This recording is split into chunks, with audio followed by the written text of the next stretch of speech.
It's the year 1200. You're a merchant in Pisa, one of the busiest ports in the Mediterranean.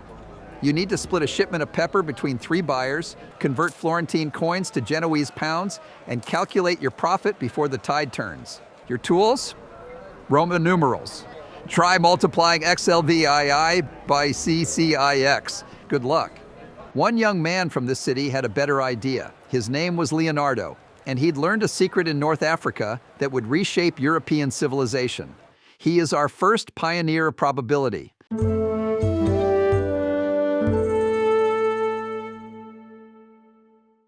Before Fibonacci, Europe was stuck.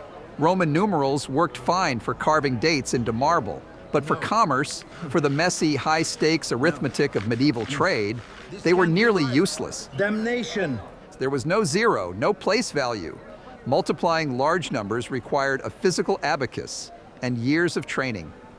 Meanwhile, across the Mediterranean, Arab merchants were calculating faster, more accurately, and with less effort than anyone in Europe. Their secret was 10 symbols, the digits 0 through 9, arranged in a place value system borrowed from Indian mathematicians centuries earlier. With those 10 digits, any number could be written, added, multiplied, divided. No abacus required. Numbers became fluid. Calculation became fast. One Italian teenager was watching. His name was Leonardo of Pisa. His father was a customs official in what would become Algeria, and as a young man, Leonardo traveled the ports of the Mediterranean: Egypt, Syria, Sicily, Provence. In the markets, he didn't just observe commerce, he studied method. He watched an Arab spice trader complete in seconds a calculation that would have taken a European merchant an afternoon. He saw the Hindu-Arabic numerals in action, not as theory, not in a Latin manuscript, but as a living tool that made trade faster and error less likely. He spent years learning the system, and then he went home to write it down for Europe. In 1202, Fibonacci published the Liber Abaci, the Book of Calculation. It wasn't written for scholars, it was written for traders, shopkeepers, and moneylenders. It gave Europe its first practical manual for the new arithmetic, and buried inside was something just as important as the numbers themselves. Fibonacci was among the first in the Western world to work out, mathematically, how to compare the value of money across time. Think about that for a moment. Imagine someone offers you a choice, $100 today or $110 in a year. Which is worth more? The answer isn't obvious. It depends on what you could do with that money in the meantime. Fibonacci formalized this logic. He gave it a mathematical structure. What we now call present value analysis, an engine behind bonds, every pension fund, every retirement projection, traces its roots to a chapter in a 13th century Pisan merchant's handbook. That idea continues to influence modern financial systems today. The Liber Abaci spread quickly.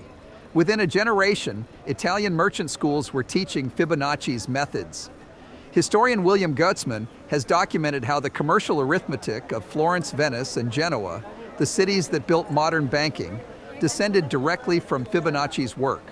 The Italian merchant schools that followed produced over 1,000 practical arithmetic texts in the next 3 centuries. Florence, Venice, Genoa, the cities that invented banking, they all ran on Fibonacci's numbers. Here's the thread that connects him to your portfolio. Present value is the foundation of compound growth, and compound growth is the single most powerful force in long-term investing. Here's a great example. $100 placed in a diversified U.S. equity index in 1926 with dividends reinvested would be worth roughly $2 million today. Not because of clever stock picking, not because of market timing, because of the simple mechanical logic of compounding, a process that depends entirely on the ability to calculate what money is worth across time. That arithmetic begins here, with a young man watching a merchant in an Algerian port, recognizing something nobody in Europe had yet understood, and deciding to write it down. Fibonacci didn't study chance. He didn't theorize about risk or randomness. What he did was give the Western world a language for numbers. And that was the necessary first step. Without it, nothing that follows in this series could exist. No calculation of odds, no measurement of probability, no index fund.